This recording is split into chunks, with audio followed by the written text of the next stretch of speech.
मैं उस टाइम पे एसडीएम के लिए एलिजिबल नहीं था, मैं पहला ही डाला था डीएसपी का। जी, तो एसडीएम के लिए क्यों नहीं एलिजिबल? कुछ अगर नहीं समझ में आ रहा है तो उसके लिए आप यूट्यूब वगैरह यूज करें तो थोड़ा सा कॉन्सेप्चुअल क्लैरिटी आपके आ जाएगी।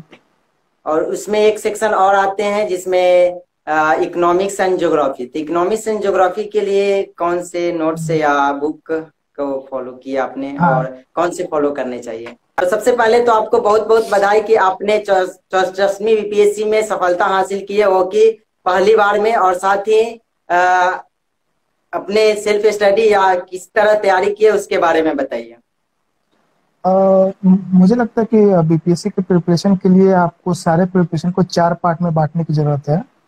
सबसे जी पहले जब आप प्रीलिम्स से 3-4 महीने के दूरी पे हैं, तो जब आप जी प्रीलिम्स से 3-4 महीने की दूरी पे हैं तो आप मेंस पे फोकस करेंगे और जी मेंस का पढ़ेंगे। लेकिन जब प्रीलिम्स के 3-4 महीने होंगे तब स्पेसिफिकली आपको प्रीलिम्स के लिए पढ़ना है। और जी बीपीएससी में अगर प्रीलिम्स में देखें तो मेनली 8 टॉपिक हैं जिनसे क्वेश्चंस जी आते हैं, जैसे हिस्ट्री, ज्योग्राफी, इकोनॉमिक्स, साइंस और जी मैथ जी और मेंटल एबिलिटी। इसके अलावा मतलब थोड़ा बहुत क्वेश्चन बिहार से आते हैं क्वेश्चंस। तो जी इन सब के लिए जैसे आप बिहार के लिए कोई भी स्पेसिफिक बुक पढ़ सकते हैं, एक बुक को फॉलो करना है। उसके जी अलावा मॉडर्न हिस्ट्री के लिए स्पेक्ट्रम अच्छा बुक माना जाता है और वो सही भी है। जी और जी। पॉलिटी के लिए लक्ष्मीकांत फॉलो कर सकते हैं आप। मतलब तो इसके लिए और फिर हाँ। सर, तो आपका मीडियम क्या रहा? मैं इंग्लिश मीडियम से दिया था, तो मतलब सर तो हिंदी मीडियम आप में भी ये सारी बुक्स अवेलेबल हैं। जी जी, तो लक्ष्मीकांत मिल जाएगा। आप अपने शुरुआती पढ़ाई थोड़ा हमारे जो देखने वाले हैं उनको बताइए। और मैं अपने गांव से मतलब 10th किया हूँ, उसके बाद 12th मेरा पटना से हुआ है। और जी ग्रेजुएशन मेरा आईआईटी दिल्ली से सिविल इंजीनियरिंग से है। और उसके बाद जी मैंने एमए इकोनॉमिक्स किया है जेएनयू से। जी, तो सर और आपका ऑप्शनल ऑप्शनल क्या रहा? मेरा ऑप्शनल मैथमेटिक्स था। तो मैं मैथ से जी ही मतलब 63वीं मेरा फर्स्ट बीपीएससी था, ये मेरा दूसरा था। जी, तो उसमें मैं आपका सिलेक्शन हो गया था क्या सर? हाँ, 63वीं में मुझे लेबर इन्फोर्समेंट ऑफिसर का पोस्ट मिला था। जी, तो आपने प्रीलिम्स के लिए कौन सी बुक को फॉलो किया? जैसे करंट अफेयर्स होते हैं, करंट अफेयर्स का सेक्शन काफी इंपॉर्टेंट होता है इसके तैयारी के पीरियड में। और प्रीलिम्स के लिए जैसे प्रतियोगिता दर्पण फॉलो कर सकते हैं। बुक जी अगर स्पेसिफिकली पूछे तो प्रतियोगिता दर्पण कर सकते हैं। इसके अलावा घटना चक्र को भी फॉलो कर सकते हैं। और मतलब कोचिंग के नोट्स में भी सीएमई भी कर सकते हैं, मतलब जो है। और तो मतलब करंट अफेयर्स थोड़ा सा ट्रिकी है क्योंकि बहुत मतलब फैक्चुअल क्वेश्चंस ज्यादा होते हैं। तो याद थोड़ा करना पड़ेगा, मतलब थोड़ा, और उसके लिए आपको 4-5 बार कम से कम पढ़ना पड़ेगा करंट अफेयर्स को, क्योंकि तो, फैक्चुअल बेस ज्यादा होते हैं। तो सर आपका जो पहला वाला लेबर इन्फोर्समेंट ऑफिसर मिला था, इसमें डीएसपी का पोस्ट आपने पहला प्रेफरेंस डाला था या सेकंड प्रेफरेंस? मैं उस टाइम पे एसडीएम के लिए एलिजिबल नहीं था, मैं पहला ही डाला था डीएसपी का। जी, तो एसडीएम के लिए क्यों नहीं एलिजिबल? उसमें क्या रीजन थे? मेरा एज नहीं हुआ था तब। मैं मतलब अभी 21 ईयर का था तब जी जब फॉर्म आया था। जी तो जी इसलिए मैं एलिजिबल नहीं था, तो मैं डीएसपी डाला था। और मतलब एक दो ही और पोस्ट थे जिसके लिए मैं एलिजिबल था।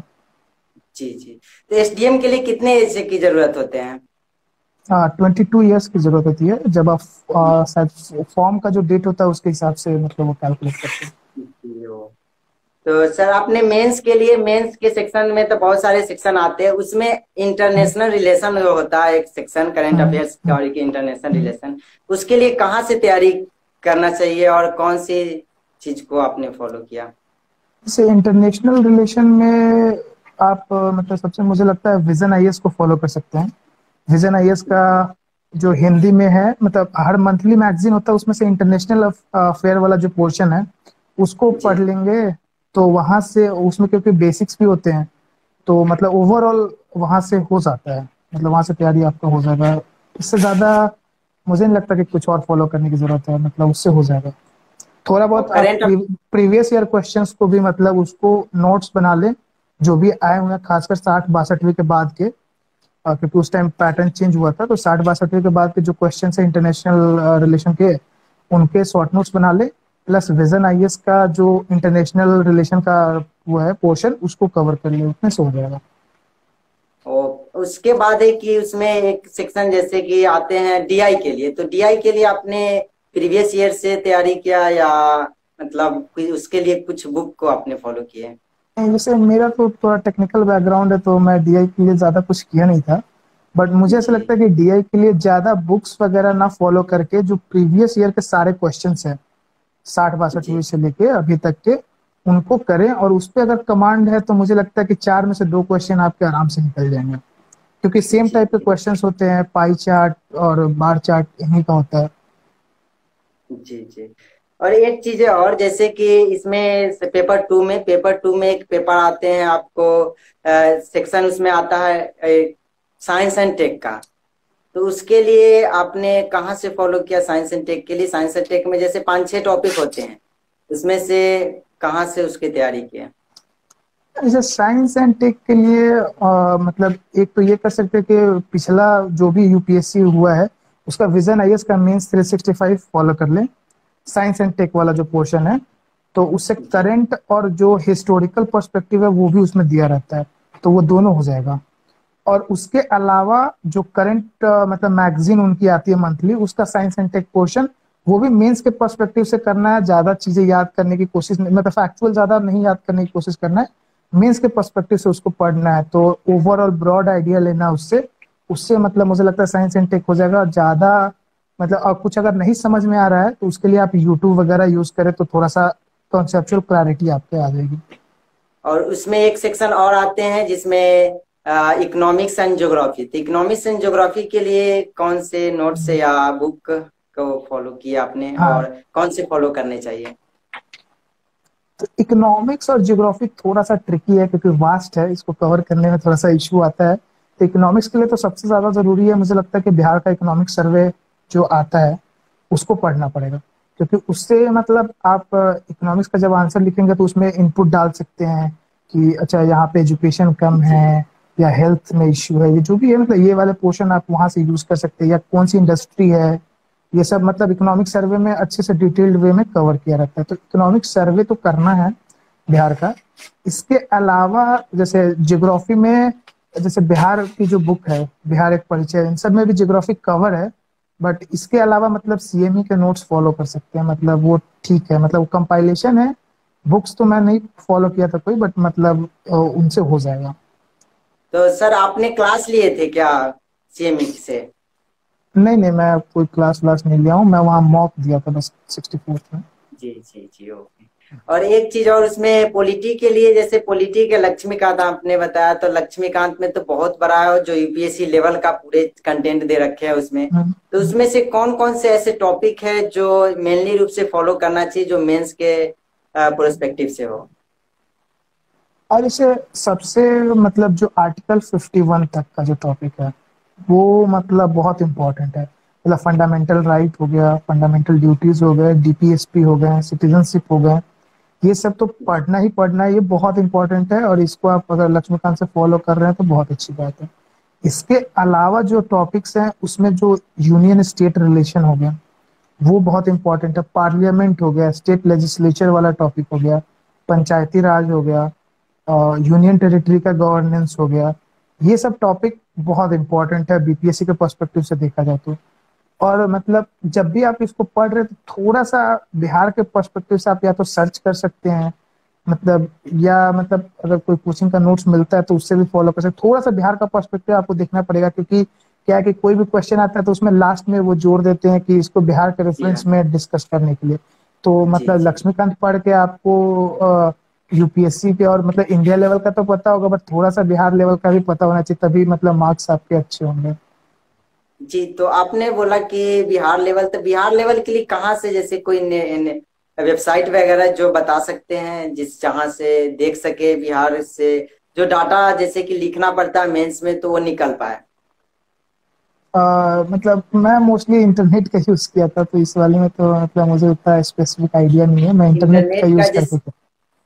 तो इंटरनेट जैसे में ही जो गवर जैसे। हाँ, जैसे गवर्नर रूल मान लीजिए क्वेश्चन है, या पढ़ रहे हैं गवर्नर रूल, तो मैं ऐसे इंटरनेट पे सर्च करता हूँ कि how many times governor rule has been applied in Bihar, या ऐसे डालोगे तो दो चार आर्टिकल होते हैं, उनको पढ़ लो तो आइडिया लग जाता है कि किस गवर्नर रूल कब कब लगा, तो मतलब उससे हो जाता है। और तो सर आपने आई मतलब यूपीएससी की भी तैयारी किए होंगे इससे पहले। मैं 2019 में इंटरव्यू दिया था यूपीएससी का। यूपीएससी का तो सर यूपीएससी में जैसे इंटरव्यू दिए थे तो उसमें क्या मतलब पोस्ट मिला या नहीं उसमें हो पाया। नहीं, मैं मतलब फाइनल मेरा नहीं हुआ था, 25 मार्क्स से मतलब जी 20-25 मार्क्स से मैं रह गया था। और जी मतलब अभी लगा हुआ हूँ उसमें, देखते हैं। जी। तो इस बार इसके बाद वाला जो अभी एग्जाम होने वाला है उसमें भी देना है और आगे भी यूपीएससी ही करना है ना। हाँ मतलब फोकस अभी यूपीएससी पे ही है, अभी उसी में लगे हुए जी हैं। जी जी जी। और सर इंटरव्यू के लिए क्या कौन कौन सी चीजें पढ़ना चाहिए, जैसे अभी 65वीं का इंटरव्यू होने वाले हैं और आगे इंटर भी होंगे। हाँ, इंटरव्यू के लिए जैसे मुझे जहाँ तक लगता है कि सबसे पहले तो जो चीज़ें जरूरी हैं कि आपका जो मतलब डेटा है, मतलब जो जैसे आप कहाँ से हैं, आपने कहाँ से मैट्रिकुलेशन किया है, कहाँ कहाँ रहे हैं। उसके अलावा अगर आपके नाम का कोई स्पेशल सिग्निफिकेंस है, आपके डिस्ट्रिक्ट का स्पेशल सिग्निफिकेंस है, आपके डिस्ट्रिक्ट की इकोनॉमी, ज्योग्राफी, ये सब पता होना चाहिए। प्लस बिहार से अगर बिलोंग करते हैं तो बिहार के बारे में, बिहार की इकोनॉमी, ज्योग्राफी, कल्चर, हिस्ट्री, मतलब ये थोड़ा सा आइडिया होना चाहिए। इस कॉन्टेक्स्ट में कि मतलब आपको अपने डिस्ट्रिक्ट का भी उसमें इंक्लूड करना है, क्योंकि बहुत बार ऐसा क्वेश्चन होते हैं कि आपके डिस्ट्रिक्ट में अगर हमको डेवलपमेंट करना है तो क्या करेंगे आप। तो अगर आपको ये सब चीजें पता होंगी तो आप बता सकते हैं कि मतलब कि क्या कर सकते हैं, आप सबसे पहला काम क्या करेंगे, इस टाइप से। उसके अलावा जो कुछ लोगों में मैंने देखा कि थोड़ा सा पब्लिक स्पीकिंग में हेजिटेशन होता है, तो जी उसके जी लिए, हाँ उसके लिए आप खासकर बिहार में मैं देखा हूँ बहुत सारे लोगों में पब्लिक स्पीकिंग में हेजिटेशन होता है। तो उसमें क्या कर सकते हैं कि मिरर के सामने प्रैक्टिस कर सकते हैं। मॉक इंटरव्यू जरूर देना है, कम से कम 5-7 मॉक इंटरव्यू देने हैं। और मिरर के सामने प्रैक्टिस करने से क्या होगा कि आपका वो कॉन्फिडेंस आएगा। और इंटरव्यू में जब आप गए तो बहुत बार ऐसे होगा कि 2-3 क्वेश्चन आपको नहीं आता है, तो आपको लगेगा कि मतलब कैसे अब होगा, थोड़ा सा दिमाग में सोचने लगे कि नंबर कम मिलेंगे। तो ऐसा कुछ नहीं है, वहां पे आपकी वो पर्सनालिटी चेक करते हैं ना कि नॉलेज। तो आपको वहां पे थोड़ा सा मुस्कुराते रहना है और आराम से बोल दीजिए कि नहीं आता है, कोई दिक्कत नहीं है। या लेकिन सॉरी सर हाँ, करके। हाँ सॉरी सर, मुझे नहीं पता है, या फिर मैं इसके बारे में देखूंगा, जरूर जरूर देखूंगा वापस जाके। तो ऐसे बोल जी सकते हैं। और मोस्टली जो भी सिचुएशन बेस्ड क्वेश्चन है उसमें मतलब आपको उसका आंसर आपको आना चाहिए, क्योंकि वो अगर आप नहीं बोल रहे तो थोड़ा सा निगेटिव जाएगा। तो सिचुएशन बेस्ड क्वेश्चन में सबसे आसान उपाय होता है आंसर देने का कि आपको लॉफुली रहना है, कॉन्स्टिट्यूशन को ध्यान रख के आंसर करना है। ये दो चीजें अगर आप फॉलो कर रहे हैं तो मतलब मुझे लगता है कि आप उससे आराम से मिडिल पाथ निकाल के आप आंसर अच्छा दे दीजिएगा। जी। एक चीज और मतलब अभी का जो 64वीं का रिजल्ट है उसके अनुसार बहुत सारे जैसे इसमें आईआईटी वाले बहुत है, तो उनसे बहुत सारे जो आर्ट्स बैकग्राउंड के हैं उनको बीच में मतलब निगेटिविटी थोड़ा फैल चुका है, तो उनके लिए आप क्या कहना चाहेंगे कि इसमें किसको ज्यादा बेनिफिट मिलते हैं, जैसे आर्ट्स वाले को या साइंस वाले को या इंजीनियरिंग बैकग्राउंड से होते हैं उनको, इनके लिए आप क्या कहना इसे चाहेंगे। थोड़ा सा मतलब मुझे लगता है कि साइंस वालों को थोड़ा सा बेनिफिट हो जाता है, क्योंकि फर्स्ट पेपर में भी डीआई होता है, तो डीआई में थोड़ा सा आर्ट्स वाले मतलब थोड़ा सा कमजोर होते हैं। बट मुझे लगता है कि जो डीआई का लेवल है वो आप अगर पिछला क्वेश्चन प्रैक्टिस कर ले तो आराम से आप ओवरकम कर सकते हैं।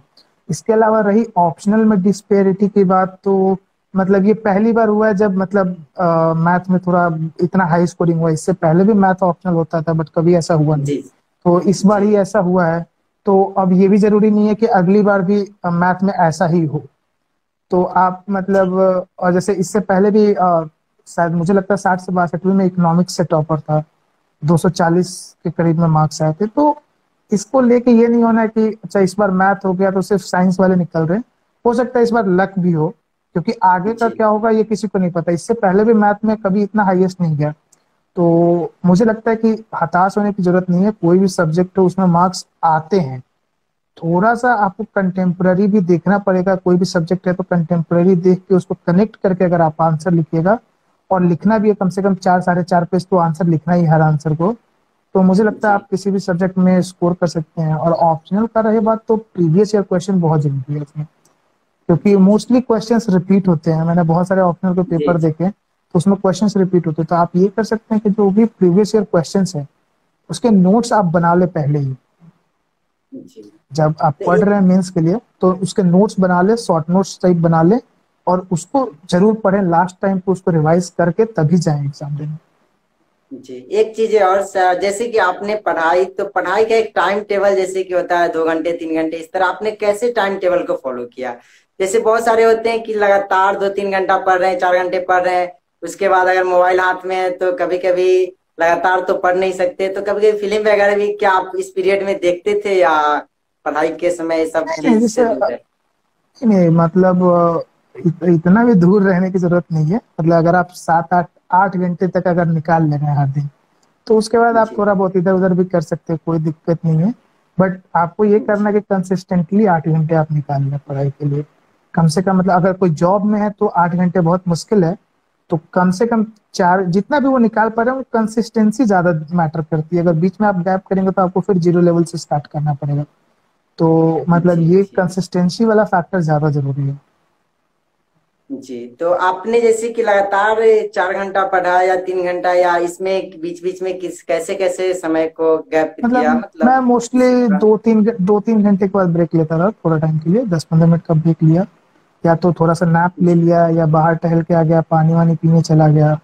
तो इस टाइप से मतलब करके मतलब 2 घंटे के बाद ब्रेक थोड़ा सा जरूरी होता है, क्योंकि उसके बाद फिर मतलब दिमाग की कैपेसिटी एक्सीड हो जाती है, समझ में नहीं आता चीजें। जी लगता है अरे कुछ पढ़ रहे हैं, समझ में कुछ नहीं आ रहा है। तो इसलिए थोड़ा सा ब्रेक लेना भी जरूरी है। जी जी। तो अभी जो 67वीं की जो तैयारी कर रहे हैं और जो देने जा रहे हैं, तो उनको मन में एक चीज बैठ चुका है कि इस बार का कटअप काफी हाई चला गया, 108 के आसपास। तो उनके लिए आप क्या कहना चाहेंगे कि कितना तैयारी करके जाना चाहिए जिससे सेफ स्कोर में रहेंगे वो लोग? क्योंकि अभी तो तैयारी भी बहुत सारे काफी मेहनत कर रहे हैं, तो उनके लिए। तो जैसे अभी मतलब ये भी पहली बार हुआ है कि जो कट ऑफ इतना हाई चला गया है, जी जी 66 में। जी तो मतलब इसके लिए मैं रिकमेंड करूंगा कि सबसे पहले जो बेसिक चीजें जहाँ पे आप सॉलिड मार्क्स स्कोर कर सकते हैं, जैसे पॉलिटी हो गया, हिस्ट्री हो गया, साइंस के क्वेश्चंस हो गए, मैथ जी। अगर अच्छा है तो उस पर फोकस करना, क्योंकि उसमें आप 10 में 10 भी स्कोर कर सकते हैं और दस वो में दस सही है। करते हैं। हाँ, तो जी जो जी, साइंस ये वाले वाले, तो लगभग। हाँ हाँ, ये वाले हैं। इसके अलावा बिहार वाला क्वेश्चन, तो इन सब के मार्क्स जो है वो मतलब श्योर शॉर्ट टाइप हो जाएगा अगर आप थोड़ा सा कोर चीज पे फोकस कर लेते हो। बट जैसे आप करंट अफेयर्स में आप ऑलवेज 100% स्कोर नहीं कर सकते। तो लेकिन जब आप अगर 80 90 मार्क्स का आप तैयारी कर ले रहे हैं, उसके बाद थोड़ा बहुत आप मतलब इलिमिनेशन वगैरह यूज करेंगे तो 10 15 मार्क्स वहां खिंच जाते हैं। उसके बाद नेगेटिव मार्किंग नहीं है तो आपको सारे करने अटेम्प्ट, तो वहां से 4 5 मार्क्स आप आराम से खींच, तो करते करते 110 वर्ष तक आ जाते हैं, और मतलब उससे सिलेक्शन आपका हो जाएगा। जी जी 110। एंड 110 तो खैर कट ऑफ फर्स्ट टाइम ही गया 108 के आसपास, तो इतना हाँ तो नहीं तो खैर। मतलब 110 को लेके तैयारी करनी है, तो 110 पे जी आप जी फोकस जी। करेंगे तो अगर 110 के करीब में आपका आ रहा है तो श्योर शॉर्ट टाइप आपका हो जाएगा। तो पीटी के लिए तो बेसिक बुक ही पढ़ना है, जो जैसे आप बताना चाहेंगे तो। फिर पीटी के लिए मतलब जैसे स्ट्रैटेजाइज करना है चीजों को। मैथ के प्रीवियस ईयर क्वेश्चन लगाने हैं, जो भी 60 62 से है उससे टॉपिक्स निकालने हैं, कौन कौन से टॉपिक्स हैं। उन टॉपिक्स जी को अगर आपको थोड़ा कमजोर है तो आप उसको यूट्यूब से देख सकते हैं, या फिर आर एस अग्रवाल की बुक फॉलो कर सकते हैं। उन टॉपिक्स के लिए जो जो टॉपिक आए उन्हीं को करना है ज्यादा, क्योंकि मैथ बहुत वास्ट है। उसमें बहुत लोग के साथ ऐसा होता है कि वो पूरा ही मैथ पढ़ने लग जाते हैं, तो मैथ में बहुत टाइम लग जाएगा। तो उस जी टाइप से भी नहीं करना है। जो टॉपिक्स आए हैं उन्हीं को अच्छे से कवर कर लेना है। साइंस में क्या है कि साइंस में भी मतलब घटना चक्र फॉलो कर सकते हैं, घटना चक्र की साइंस को, या लूसेंट साइंस कर सकते हैं। मतलब इन सर, दोनों में से कोई। घटना चक्र जो प्रीवियस ईयर पेपर आते हैं उसको। हाँ हाँ, प्रीवियस या ईयर जो साइंस के क्वेश्चन है मोस्टली रिपीट होते हैं, या लूसेंट साइंस भी मतलब फॉलो कर सकते हैं, दोनों में से कोई भी। जी और उसमें भी प्रीवियस ईयर जो क्वेश्चन है, प्रीवियस ईयर क्वेश्चन मतलब हर चीज के लिए मैंडेटरी टाइप है, सिर्फ करंट अफेयर्स छोड़ के, फिर करंट अफेयर्स चेंज होते रहते हैं, तो जी उनको जी आप छोड़ सकते हैं। बाकी हिस्ट्री, ज्योग्राफी, ये सब के भी प्रीवियस क्वेश्चन है, उनसे लगाने से आपको आइडिया लग जाएगा किस पोर्शन से ज्यादा क्वेश्चन आते हैं। तो आप उस पर स्पेसिफिकली फोकस कर सकते हैं। और जैसे जब हिस्ट्री पढ़ रहे हैं तो बिहार को लेके पढ़ें, क्योंकि जैसे बिहार में मौर्यन टाइम हो गया, गुप्ता टाइम हो गया, पाल एम्पायर हो गया, तो ये सब बिहार से निकले हैं।